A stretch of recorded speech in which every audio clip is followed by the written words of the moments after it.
প্রত্যেক নামাজের পরে বাপ মার নামে দোয়া করবেন। মা বাবা বেঁচে থাকুক কিংবা মরে যাক।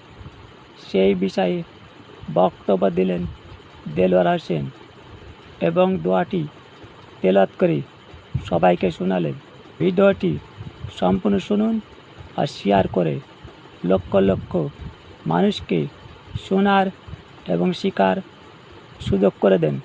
আর আপনার শেয়ারের মাধ্যমে আপনি লক্ষ লক্ষ সওয়াবের অংশীদার হন।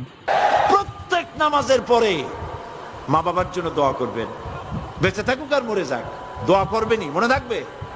রব্বির হামহুমা কামা রাব্বায়ানি সগীরা।